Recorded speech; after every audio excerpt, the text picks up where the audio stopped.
this concept of the heart and connecting back into the heart, not just from a mental place of philosophy and concepts and talking about it, but also a place of feeling it and embodying it, which means that there needs to be expression that comes up. A lot of times I work a lot with one-on-one clients, and I'm working somatically as well as mentally, somatically meaning of the body, like acupressure points and things like this. And I'll notice people will be going deep into different things, but still no expression. The emotion, I'll see tears like starting to come down, and I can see them just holding it back, like, no, the dam is breaking. Yes, let it break. There's a beauty in surrendering to the emotion that's within you, because all the energy you take to hold on to it, to keep those barriers up, to shield against vulnerability, and mind you, again, we look at the idea of safety first. You get to be vulnerable when you feel safe, not just all the time, but when you feel safe, to allow that vulnerability to come up, because otherwise you're investing all your energy into these barriers and walls and protections that aren't letting you feel, aren't letting emotions, which you've probably heard this before, energy and motion, right? Emotion is like a wave. It's wanting to move through you, not at you. It's like if you stuck your hand or you grabbed hold of a live wire and you didn't move it to anything else, well, it's going to shock you. You're going to get the brunt of that power. And the same is with emotion. It's powerful. But when you can hold that and then let it move through, you even ground it through to the ground, into the earth, or maybe to a counselor or a coach or a friend or family, where you take that emotion and you don't just take it in, but you let it move through in expression. Right? Now that doesn't mean that if you're angry at somebody, you're like, you did this to me. No, that's projecting it. I want you to express it. There's a difference. Expressing is being witnessed in your feeling, not your thought. So again, that said, my intention today is to connect the two, the mind and the heart, because I think that's where we're going to have the most powerful effect, understanding with feeling. And to do that, I'd like to do a little simple exercise here at the beginning. Now, I know all of you, if you've done any yoga class or even some of the meditation classes here, you've been asked to do a very simple thing, and it's to take a deep breath in. Go ahead, take a deep breath in. Let it back out. Take another one in. Hold it. Hold it there. And as you're holding that breath, I want you to contemplate this idea of emotions. When we take emotions and we feel them and then we hold those emotions, keep holding your breath. And you're holding that emotion, keep holding your breath. After a while, you start to feel an effect inside you. Hold that breath. When we're holding on to anything, emotion, breath, thought, whatever it is, hold that breath. Let it out. Whew. The funny thing is, sometimes in these other classes, you'll hear people say, take a deep breath, let it out with a big sigh. You guys did it naturally. Because that's what happens when we're holding on to something. Then when we finally let it out, it comes out naturally with this, whoo, whoo. Oh man, why was I holding on to that? I always wonder the same. So we're going to do a little bit different. We're going to connect now the mind to the heart with that, because the expression of emotion is what I call the heart. The mind is normally the symbols in which we define those emotions. Now we just breathe, so we're just going to use the word breath. So you're going to take in another deep breath. And on the exhale, you're going to say, breathe.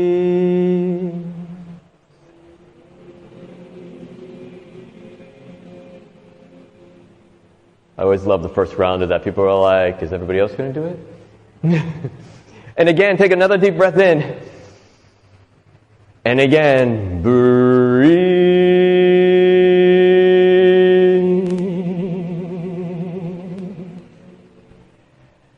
And now start to just let that happen naturally. Take a breath in, your own pace. Back out. Breathe.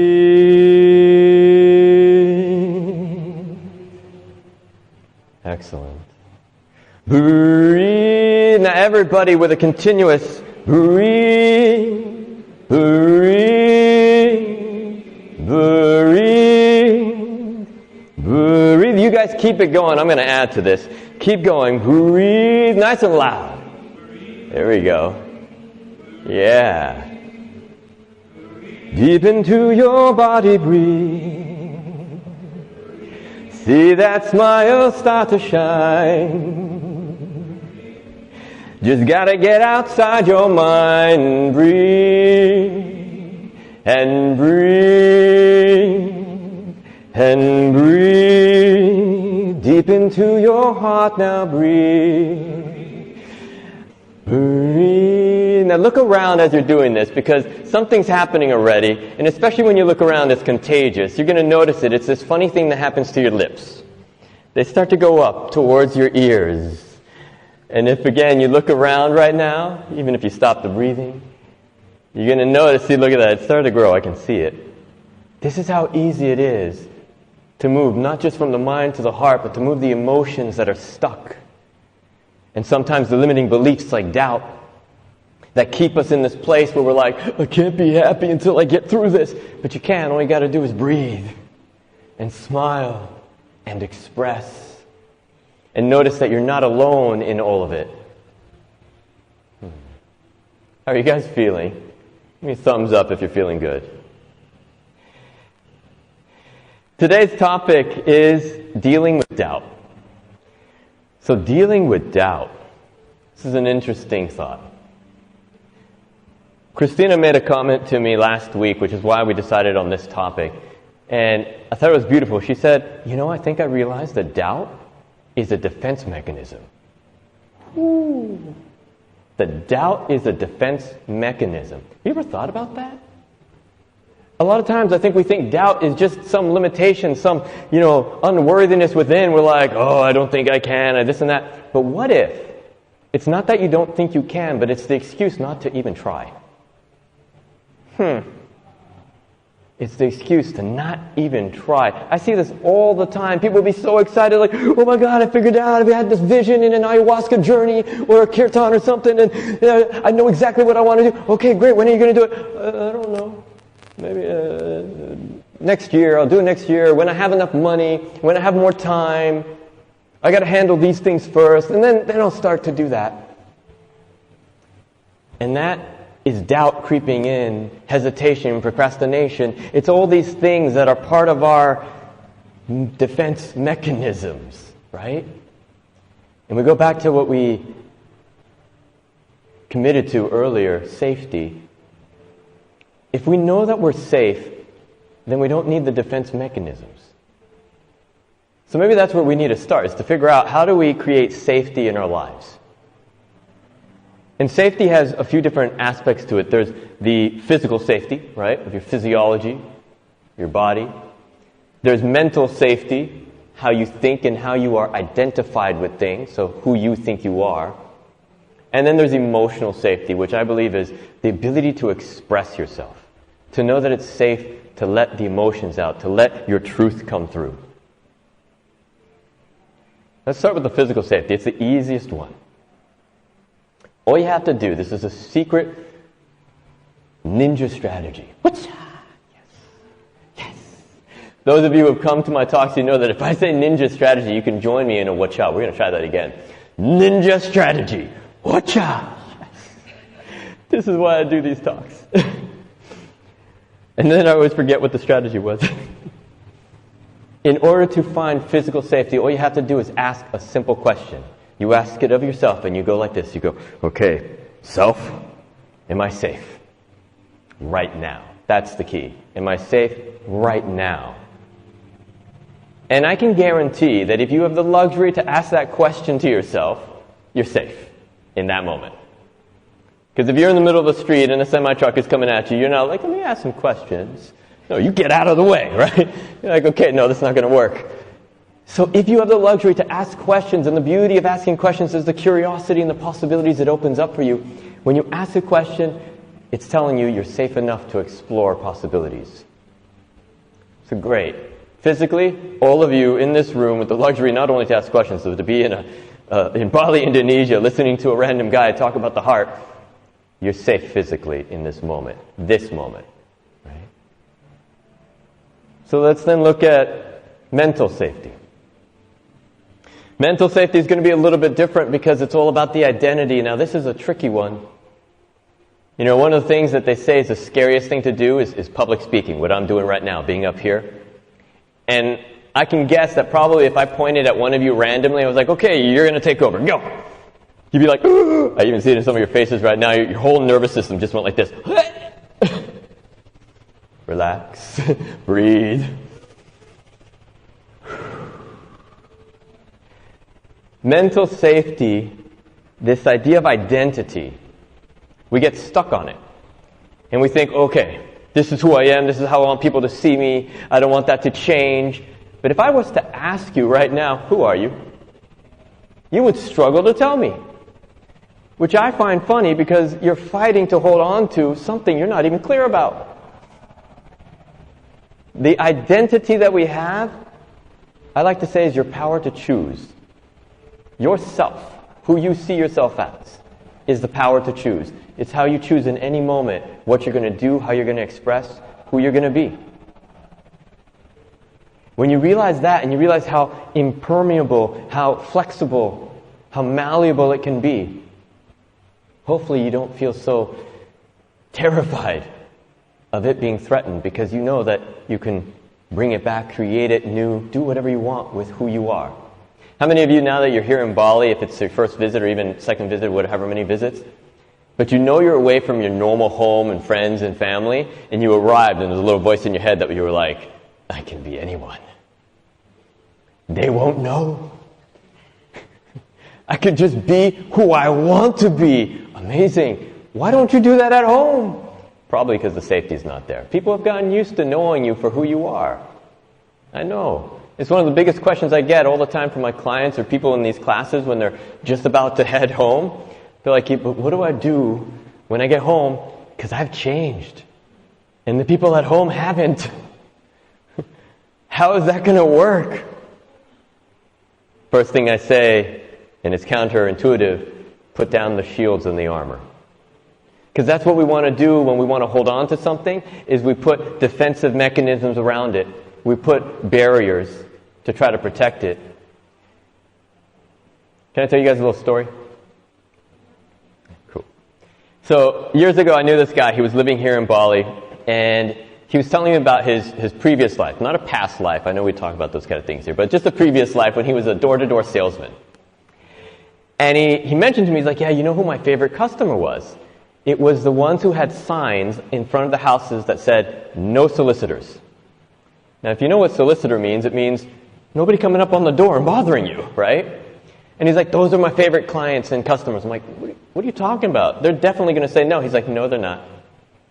They put up the shield, the armor, because they don't feel strong enough to say no. They don't feel secure enough in themselves, in the choice of who they are, in their truth, to even allow me to come in. So they go, aha, I've got a wall, you can't get by it. But most of us, when we see a wall, and maybe we see a bright light on the other side of it, what are you going to do? Are you going to be like, oh, well, there's a wall. I guess I won't ever know what that bright light is. I'm not even going to look. I'll walk away. That's not what we do. We try to look over the wall. We're like, and the more, I guess, curious types and maybe aggressive types will try to knock the wall down. So when we put these defensive mechanisms up, and again, when you're in an actual dangerous situation, have your walls up. Better yet, get out of the situation. But when you are in a situation of life, when it's just your mind that's telling you something feels dangerous, take a moment to see if maybe instead of having a barrier as your wall, or as your boundary, I'll say, instead of having a wall as your boundary, which keeps everybody out, by the way, it means all the support, all the people who want to help you, lift you, inspire you, they can't get in either. So instead of a wall, what if you had clarity? And clarity means you choosing and expressing who you want to be seen as, who you are deciding to be. Does that make sense? It's a bit of an out there thought. Instead of a wall, a barrier, to just be clear. I'll give you an example. Imagine that you have a candy shop. And in the candy shop, you only offer sour candies. Now, you're passionate about sour candies. You love sharing sour candies. You have stocked your entire store with nothing but sour candies. But you didn't put any sign up outside. You just kind of put an open sign. That was it. No clarity as to what it is you're offering from who you are. And so somebody walks in the door, they're like, "Hi, do you guys have pets here?" "No, I don't have any. No pets. It's a candy." "No, go." They leave. A little frustrated. Maybe you're a little annoyed. Another person comes in and goes, "I'd like to get some car insurance or a rental car. Can I do that here?" "No, you can't get a rental car here. It's a candy shop." And this keeps happening all day. By the time you go home, you're like, screw it. I don't even want a candy shop anymore. I don't like candies anymore. When we're not being clear about who we're choosing to be, what we're choosing to love and express into the world, we're going to have a lot of wasted time and energy trying to avoid all the places that we don't want. But if you just put a big sign, neon sign right outside, and it says, "Candy shop, sour candies," or whatever it is that your passion is. Maybe it's athletics, maybe it's baking and cooking, maybe it's public speaking, maybe it's yoga and meditation. Whatever it is, if you were really clear about this is who I am in this moment, it can change. Maybe it's one of those scrolling signs, right? You can just program a new one in there whenever you want. Flexibility. So mental safety is about realizing that you can choose whoever you want to be. It's not based on some external approval. I'm going to say that again. You can choose to be whoever you want to be. It's not based on some external approval. Now we come back to our topic today of dealing with doubt. How often is doubt really there only because we're thinking, well, what if people don't agree? What if it's not approved? What if it doesn't fit? What if it's not enough? Ooh, that's a dangerous one. Any of you ever had that enoughness come in? Ooh. If instead we were just like, you know what, it's enough for me. I'm choosing it, and this is what's going to be. From me. Not having to be for you. That's the difference. Our identity, our sense of self, the confidence and empowerment of that happens from choosing it for you, not for everyone. I see this as I'll call it an initiation for a lot of people when they start to do the self-discovery journey and they start to open up and all these things start to come through and they're like, wow, and this insight and that insight and this truth and that truth. And then they're like, I have to tell everyone the truth. No. There is not a truth. There is many truths. Every single one of us has our own truth. And each one of them is just as valid. So again, mental safety, it's about realizing that. So we have physical safety, we have mental safety, and then we have that emotional safety. And emotional safety, that one is the one that unfortunately society seems to have drilled out of us. In so many different ways, whether it was from not feeling okay to emote in public. Maybe a parent, when you were young, you started to cry and they didn't know what to do and it made them uncomfortable and they thought it was making other people uncomfortable. So they're like, shh, no, don't cry, don't cry. And then in your little baby mind, you were like, oh, crying's bad? Okay, what do I do with it then? I just don't do it? Oh, well, I'll just stuff it down. I'll just push it down in here. Yeesh. Emotional safety comes from expression. It's from allowing that expression, not being stifled. And that expression doesn't have to be words. It doesn't have to be emotion. It can be movement. It can be breath. It can be whatever you choose it to be. You can be journaling, but somehow getting it from inside out. I love when you look at nature. Nature is so obvious about this. Anytime there's emotional trauma to an animal or any form of nature, first thing that it does, well, actually, first thing it does, make sure it's safe. And as soon as it feels safe, it's right, shakes it off. See a dog crossing the street, somebody honks at it. Dog's like, gets the safety, and then shakes it off. What do we do as human beings? Same scenario, you almost get hit, you go, whoa! And you hold it. You bury it somewhere. And maybe you think about it all day, magnifying it. I could have died. So So again, we take a deep breath in.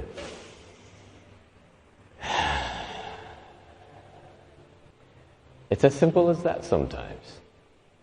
You have an emotion starting to come up, and I know emotions tend to come up in inconvenient moments, don't they? You guys ever had that middle of a class, on public transport, you're eating something at a cafe, something triggers, you're in pigeon pose, all of a sudden you're just like, something starts to come up, and your mind is like, no, not now! Later, when I'm all alone, at home, in my room, nobody can help me, then I'll let it out. How silly is that?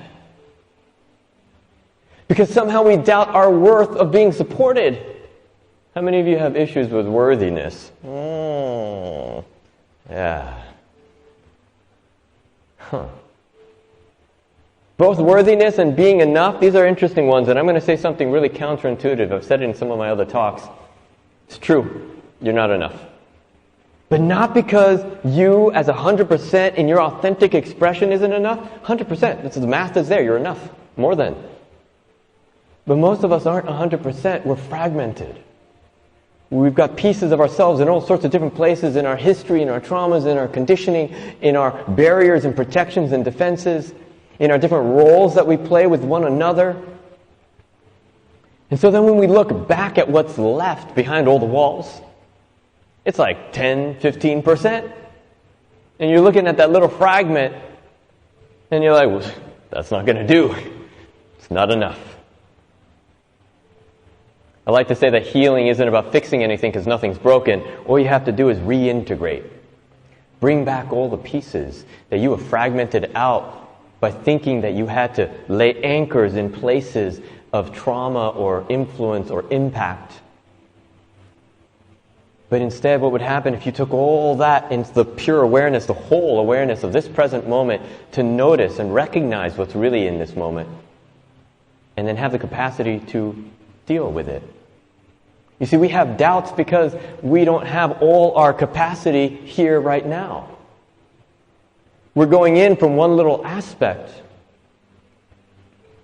How many of you looked at an Instagram feed and maybe it was somebody talking about their $1 million or somebody talking about their amazing vacation in Bali or whatever it was, and as you were looking at it, you're like, oh, wish I could do that.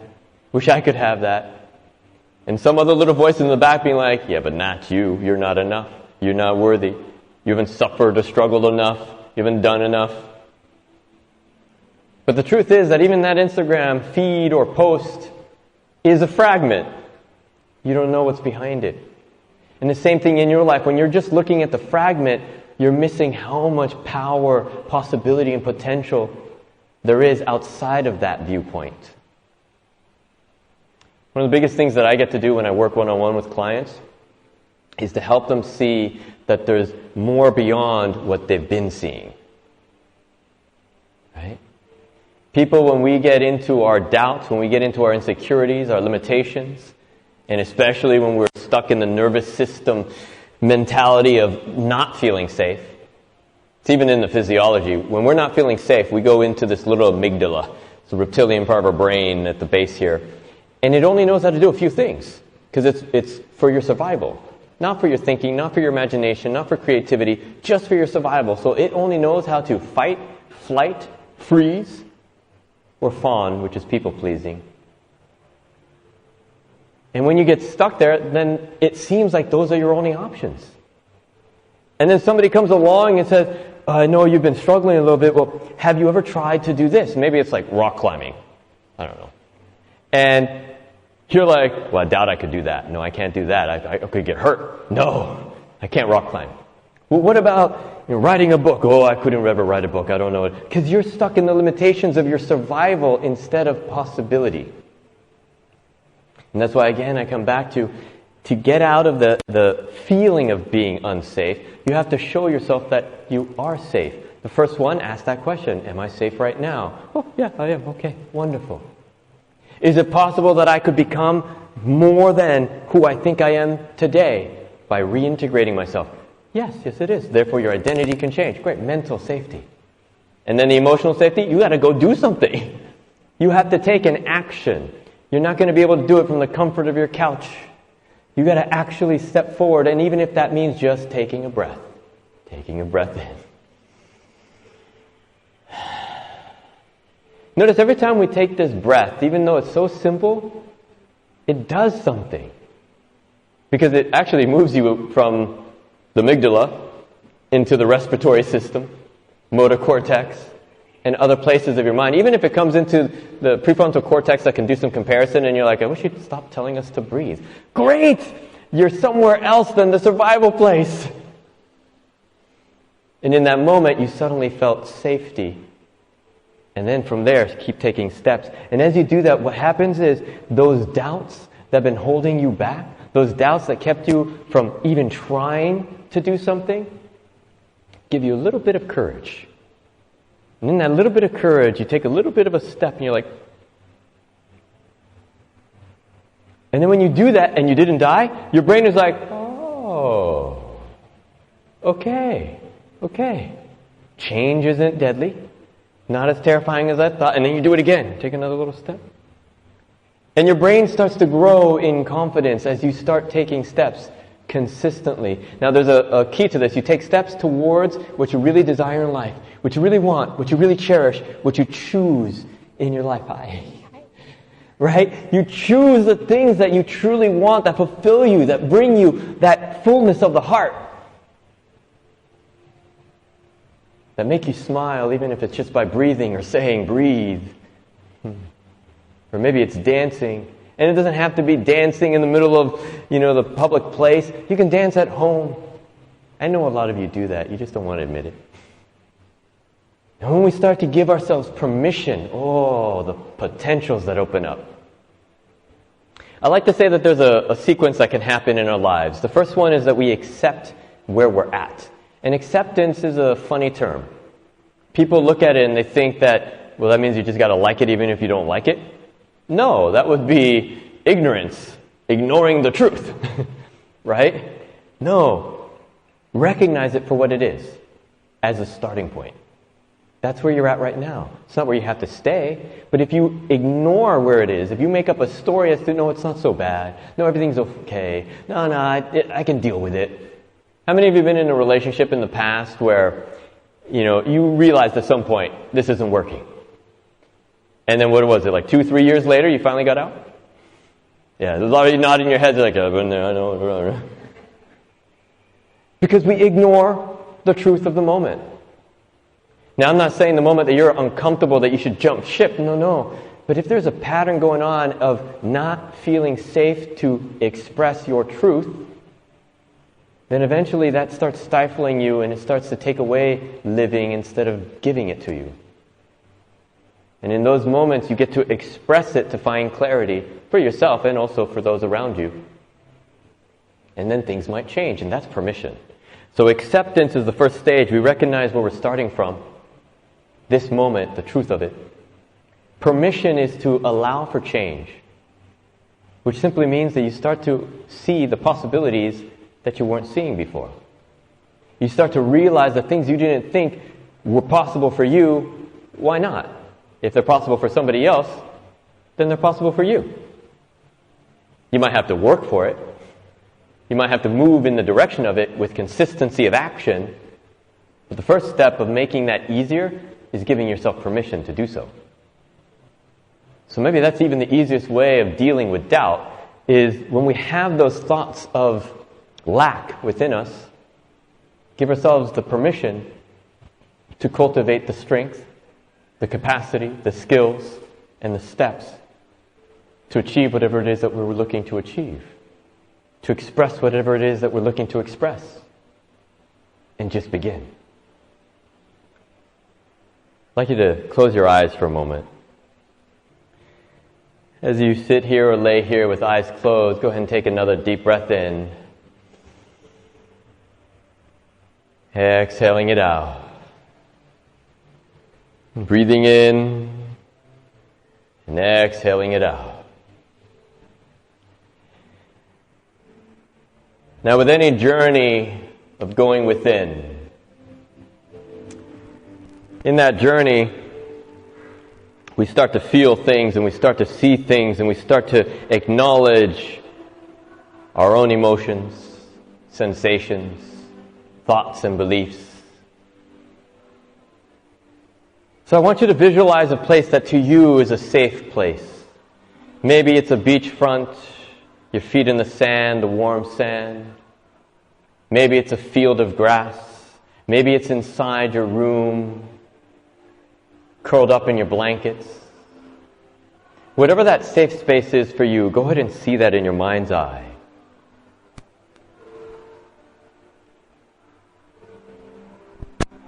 And as you start to see that in your mind's eye, we're going to work with these words that you've taken in with you on this journey.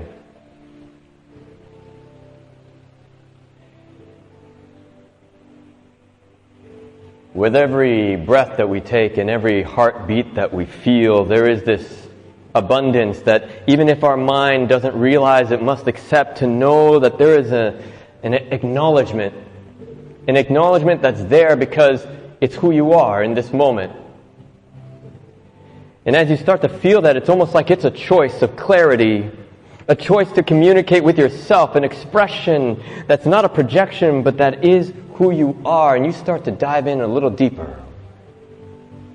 Feeling the safety of that community, even if it's just of self, to be compassionate in your confidence that whatever you might move through, any challenge that is there with you now or in the future or has been in the past, that you have the capacity, the courage, the ability to move through it. With every breath that you're taking, there is a life that comes in that starts to expand and contract, because that's life. It's an ebb and a flow, a movement of waves, just like the emotions that we might have in some consistent fashion, but if we hold them, we contract. We lose focus on what is possible in our world. So maybe first give yourself some gentle approach. Forgive that which you have held back, because you are so much more than you have been showing because of that doubt, that wall, that barrier that held you back.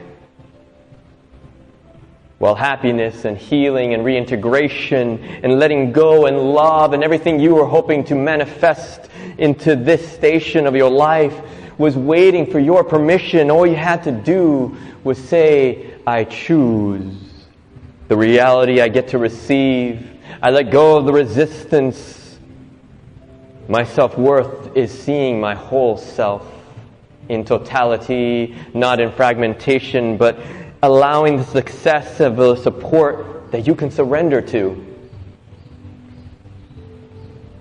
And sometimes our relationships are what guide us, because we get to look into the possibility of those around us,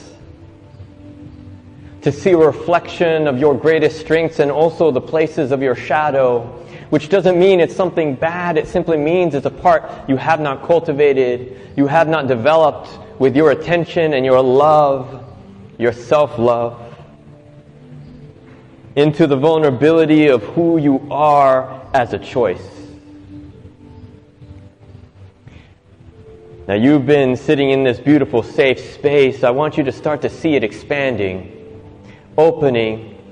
The walls or the field or the ocean or the air, whatever it is that's around you, start to see it opening even further.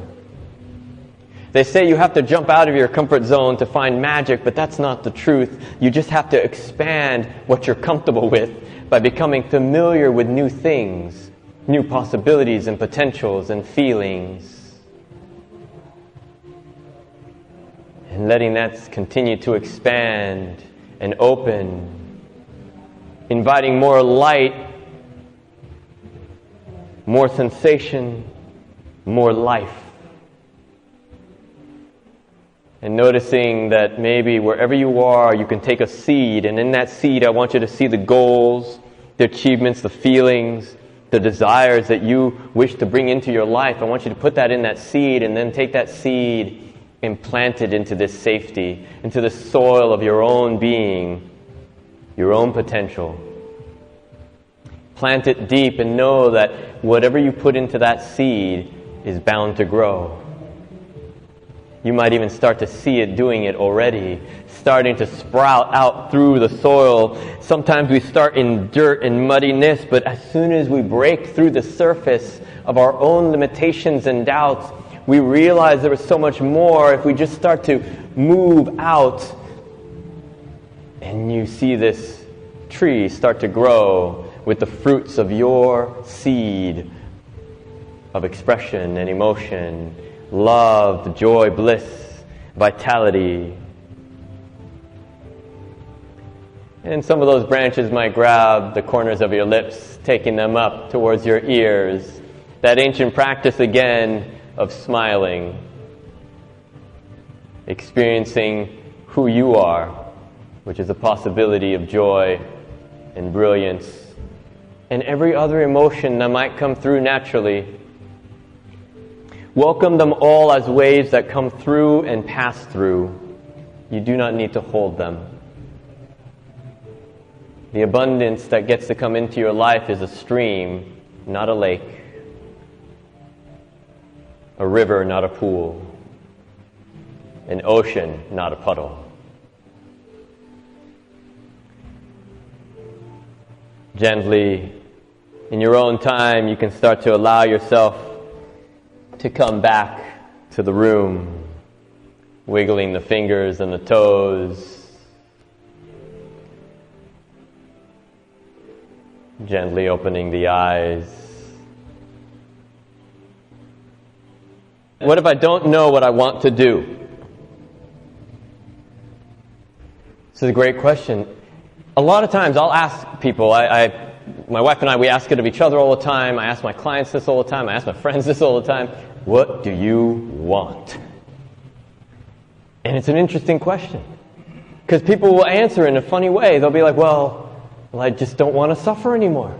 I don't want to be poor. I don't want to be sick. I don't want to, be old or young or weak or strong. I don't want this or I don't want that. And I go, okay, whoa. The question was, what do you want? Not what do you not want. And then when we really drop into that, because often we're in avoidance rather than in pursuit of our desires in life. When you really ask yourself, what do I want? Second common response that comes all the time is, I don't know. And I don't believe that's true. I think every single one of us knows what we want, otherwise we wouldn't be disappointed when we don't get it. And I'm going to make it really, really simple. What we want is always a feeling. If I ask the room right now, is there anybody in here who does not want to be happy? I didn't think so. Anybody who doesn't want to have joy?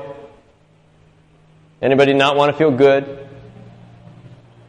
So at least that, we have clarity that we want happiness, we want joy, we want positive feelings, but also contentment in all feelings, right?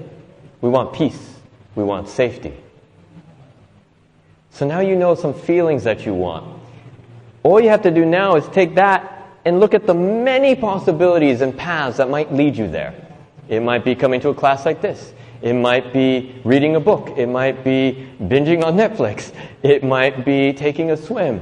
Whatever it is that brings you that feeling, give yourself permission to go do it. So that question of what do I want, just ask yourself, how do I want to feel?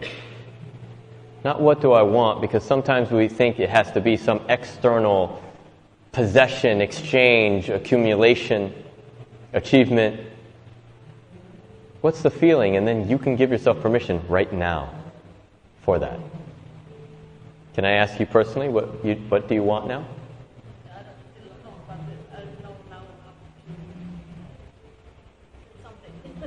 Can we say you would like happiness? That's something that you would want? Okay. And is it okay if I dig in with you a little bit? We'll see if we can move some stuff, and also that always helps everybody else too. So we know that happiness is something you would like, right? I'm not even going to say that you would love, it's what you're ultimately wanting, but it's something. What's something that makes you happy? Anything. In the past, now.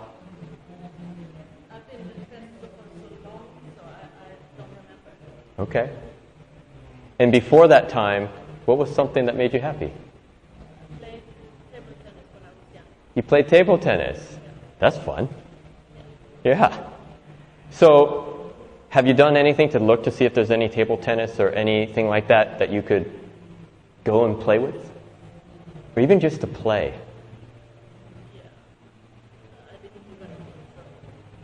So this is new possibility, right? We start to look and see. We're going to play a little game right now of table tennis, okay? Imaginary table tennis. Do you have your paddle? Look, she's already happy. It's that simple. Ready?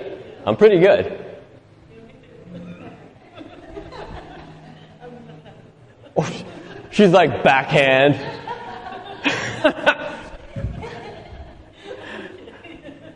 Thank you. We have to give ourselves permission to not be so serious sometimes. Because sometimes the seriousness is a focus, it's a concentration. We're like, how can I get through this? By being a little less focused on it being only one way or two ways or three ways. But it's any way. You can be silly and foolish and playful, the innocence of a child, with a little bit of clarity of what it is that made you laugh and play and smile in the moments before maybe there was a gap of time when you weren't. Sometimes in trying to figure out what I want, there's like multiple choices, and how do I know which one's the right choice, the perfect choice? The one you choose. That simple. The right choice, the perfect choice is going to be the one that you choose. Because here's the illusion of life. We're in a fork in the road, and we're like, which one? And the limbo state sucks, right? That indecision. And you're like, which one? Okay, I'm going to go with this one, but I'm not sure, because it wasn't I don't know if it was the perfect choice. And then you're here, and because you're not committed, you do this illusion in your mind that you go, maybe I should go back in time, because we all have time machines, to do the other choice. The illusion is that the other choice is gone.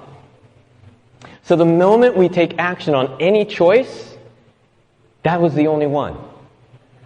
The other one's gone. Only in our mind's eye and stories and regret or doubt do we think it still exists back there.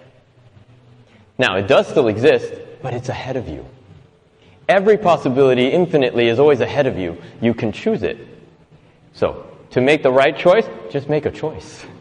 Step forward, feel it out, get clarity. As you get more clarity, you'll get more confidence as to whether that's the one you want to continue choosing. And maybe it's not. Oh, great, make a new choice. Find an activity that makes you happy. Right? Tony Robbins and any kind of NLP stuff tells you that you have to be in the emotional state that you wish to achieve in order to make a choice towards it. Right? And what that means is, if you want to be happy with your choice, then you got to make it from a place of happiness.